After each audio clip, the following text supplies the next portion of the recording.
O vento do deserto soprava áspero sobre as pedras queimadas. O sol de Judá, impiedoso, derramava fogo sobre a vastidão estéril. No horizonte, uma figura solitária caminhava, magra, coberta de pó, com os olhos fixos no nada e no eterno ao mesmo tempo.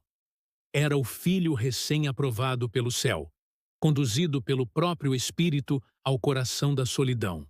O Jordão ficava para trás. A voz do pai ainda ecoava em sua alma. Este é o meu filho amado. Mas agora, o silêncio tomava o lugar da voz. 40 dias haviam passado. O corpo de Jesus era apenas resistência e fé. A areia colava-se aos pés feridos. Os ossos denunciavam a fome, e os lábios rachados mal se moviam. O deserto, símbolo do abandono humano e do domínio do tentador, tornava-se o campo de batalha da primeira guerra do reino. Nenhum discípulo o acompanhava. Nenhum anjo se mostrava. Só ele e o adversário da humanidade, frente a frente, em terreno sagrado e hostil. O ar carregava um peso invisível. Cada pedra parecia observá-lo. O tentador se aproximava, não com forma grotesca, mas com presença sutil e poder antiga.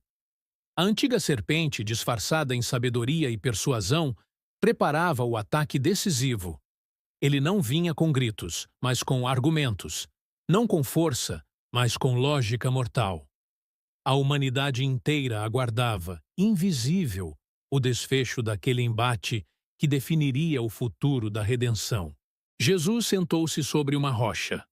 O olhar vazio atravessava o horizonte. O corpo clamava por pão, mas o espírito permanecia submisso. O inimigo se aproximou, quase em tom de conselho. Se és o Filho de Deus, transforma estas pedras em pão. A proposta parecia simples, legítima. Bastava um gesto, um milagre, uma prova. Mas o deserto exigia mais que poder. Exigia confiança. Jesus olhou para o chão, para as pedras que simbolizavam a necessidade humana, e respondeu com a serenidade de quem não negocia princípios. A fome não o dominaria. A vontade do Pai era seu alimento. E o silêncio do céu continuava. Mas agora era silêncio de aprovação. O tentador recuou, analisando cada fraqueza aparente. O deserto, que deveria quebrar, purificava. Cada grão de areia testemunhava a vitória invisível da obediência. A guerra ainda estava no início. A primeira investida fora contida, mas o inimigo sabia. Ainda havia brechas no corpo cansado e na mente exausta. Jesus permanecia em oração, e o crepúsculo tingia o deserto de vermelho, como prenúncio de sangue e glória. Naquela noite, as estrelas pareciam mais próximas. Ele deitou sobre a areia fria, o corpo tremendo, mas o espírito imóvel. O vento sibilava como sussurros antigos de tentação.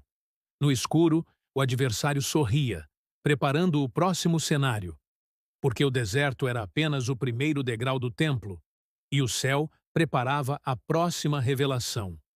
A Judéia do primeiro século vivia sob a sombra do Império Romano. O povo aguardava ansioso um libertador, um Messias que esmagasse o jugo estrangeiro e devolvesse a glória de Davi. Mas o plano de Deus ia além da política. O batismo no Jordão havia sido o início da revelação. O Cordeiro de Deus fora apresentado. O Espírito descera sobre ele, e a voz do Pai selara sua identidade.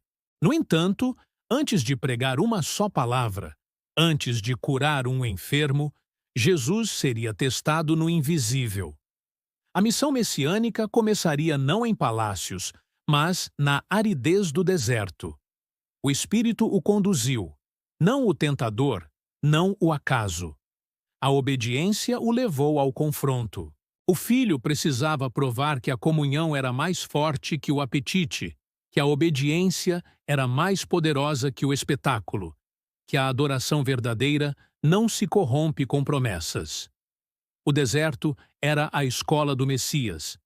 Nenhum discípulo o viu ali, mas todos herdariam daquela vitória a autoridade que sustentaria o evangelho.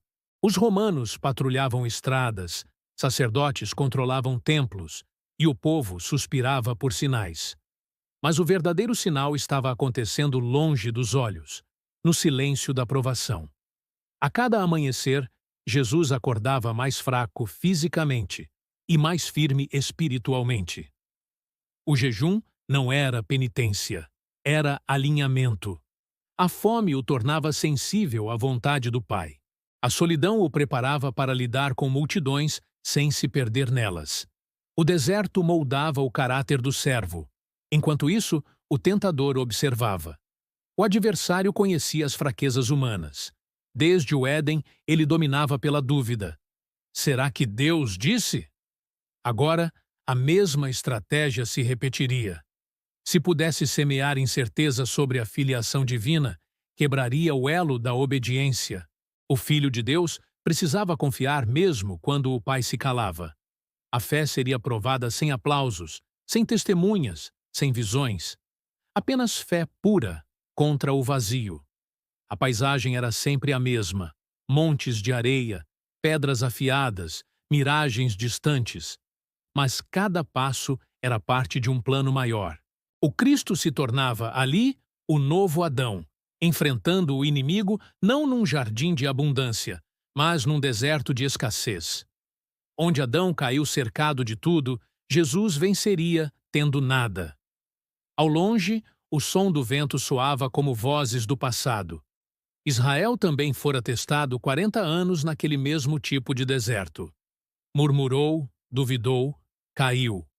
Agora, o filho cumpria a história de novo, mas desta vez em fidelidade. Ele revivia o caminho de um povo inteiro, em um corpo só. E o resultado dessa provação definiria o curso da humanidade. O sol subia novamente e o adversário retornava, paciente. O próximo cenário já estava preparado. O templo, símbolo do poder religioso, aguardava o embate. A arena mudaria, mas a essência do teste seria a mesma: confiança ou autopromoção. O Messias estava prestes a ser tentado na própria identidade, e o silêncio do deserto logo seria quebrado por palavras afiadas. O deserto se dissolvia diante dos olhos do filho, e de repente o cenário mudava. Uma nova visão o envolveu. A muralha branca do templo se erguia majestosamente sobre Jerusalém. O ar era frio, e o brilho das pedras reluzia sob a luz do amanhecer. O tentador o conduzia até o pináculo, o ponto mais alto onde os abismos da cidade se abriam em silêncio vertiginoso. Abaixo, a multidão caminhava distraída, sem saber que o destino espiritual do mundo estava suspenso naquele instante. O inimigo falava com suavidade calculada. Se és o Filho de Deus, lança-te daqui abaixo, porque está escrito: Ele dará ordens a teus anjos. O tom era religioso, o raciocínio impecável. O tentador usava a própria escritura como armadilha, tentando transformar a fé em espetáculo. Queria ver o Messias buscando aplausos em vez de submissão, glória imediata em vez de obediência silenciosa. Jesus permaneceu imóvel. O vento agitava seu manto e a vertigem tocava os pés. Seus olhos contemplavam o vale, onde os peregrinos subiam para o culto. Bastava um salto, e anjos poderiam surgir.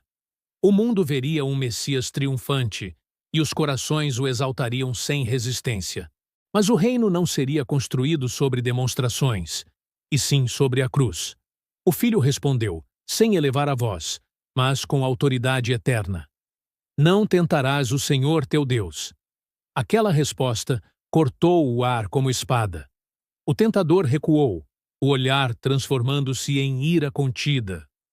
A segunda investida havia falhado. A fé do Messias não precisava de aplausos, e sua missão não se apoiaria em provas. O templo, símbolo da religião humana, tornara-se palco da fidelidade divina. A tentação da fama fora derrotada. Mas o adversário não desistiria. Ainda restava a tentação mais profunda, a ambição. Ele mudou novamente o cenário.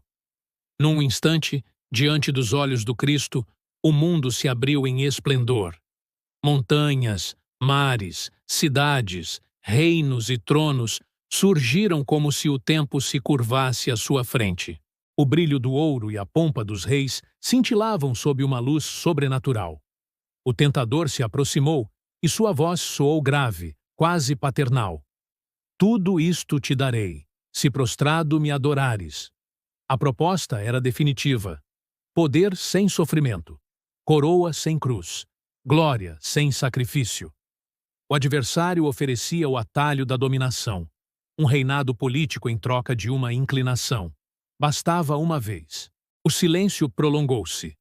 O coração de Jesus pulsava firme, mas o rosto permanecia sereno.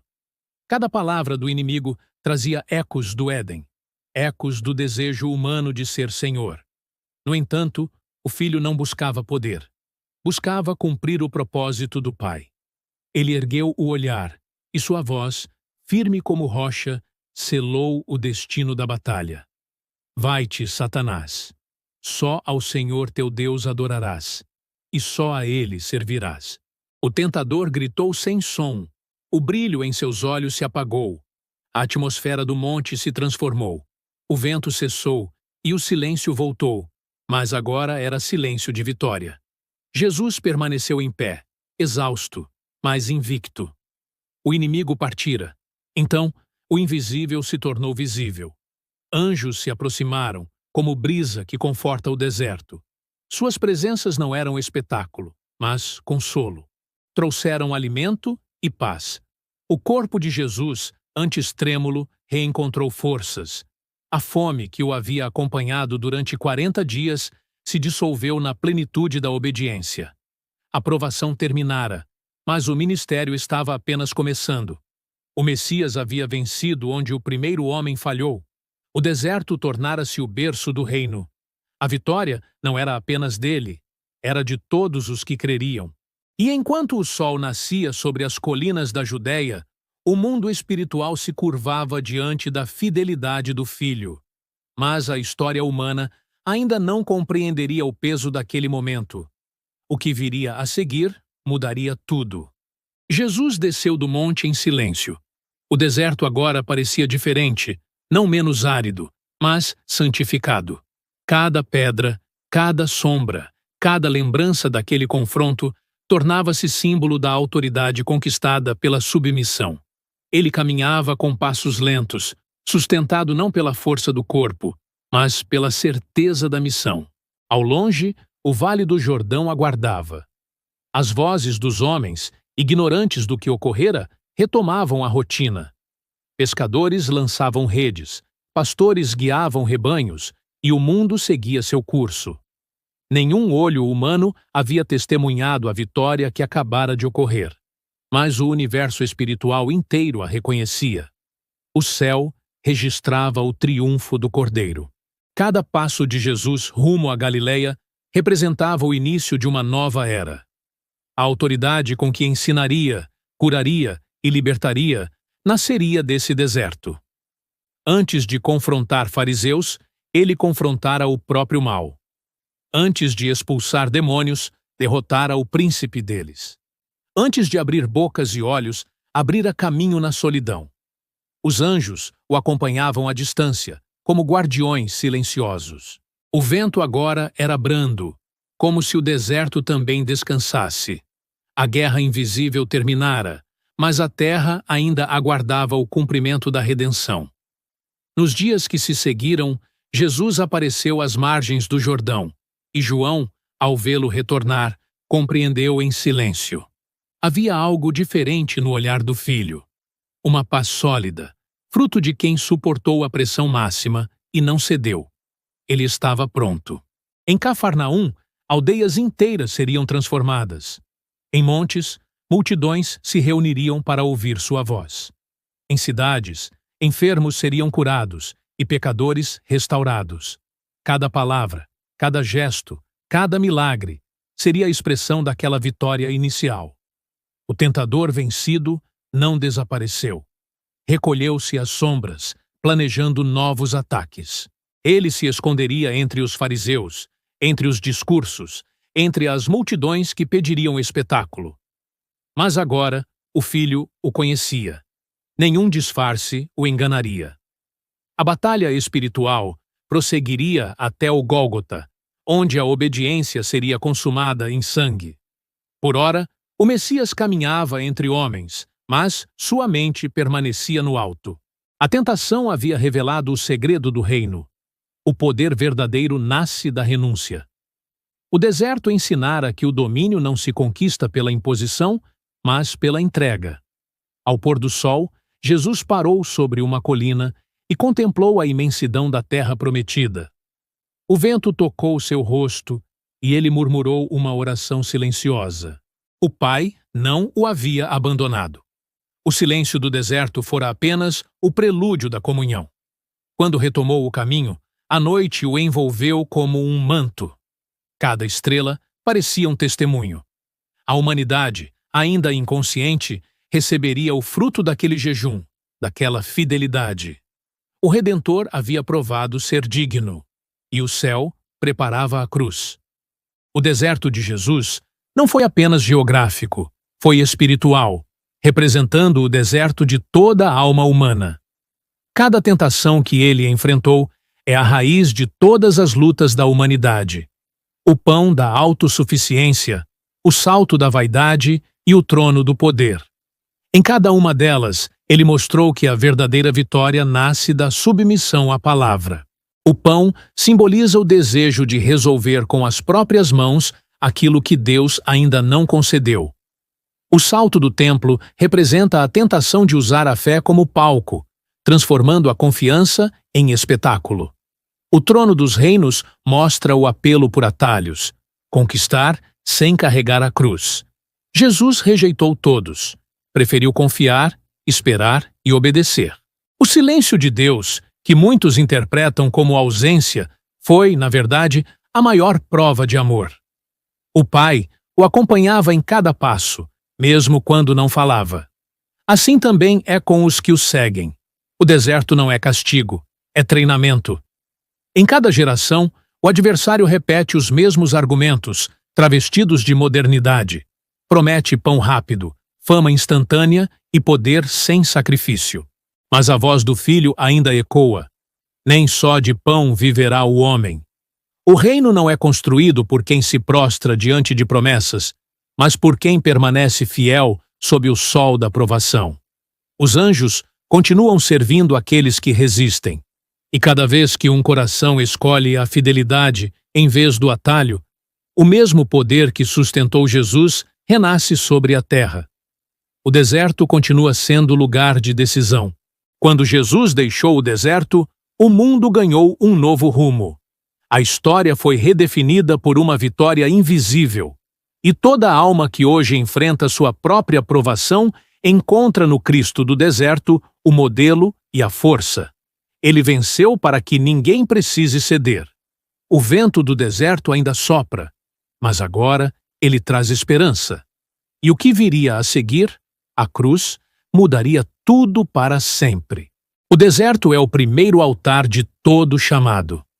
Nele, o homem é despido de recursos e confrontado com sua própria dependência.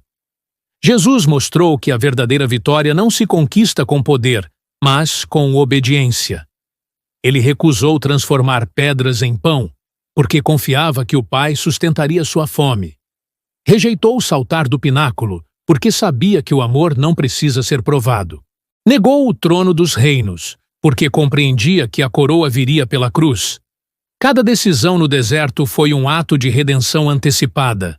A humanidade havia caído por ceder ao apelo da necessidade, da vaidade e do poder.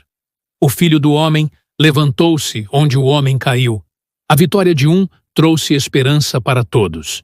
Quando enfrentamos nossas provações, o mesmo Espírito que guiou Jesus também nos conduz. Não para nos destruir, mas para nos formar. A fome, o silêncio e a solidão se tornam instrumentos de lapidação.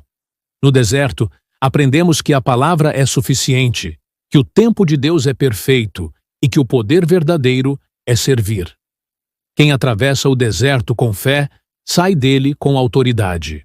E quando o tentador recua, o céu se abre novamente. Se essa mensagem falou ao seu coração, compartilhe para que mais vidas sejam alcançadas e inscreva-se no canal para não perder as próximas profecias.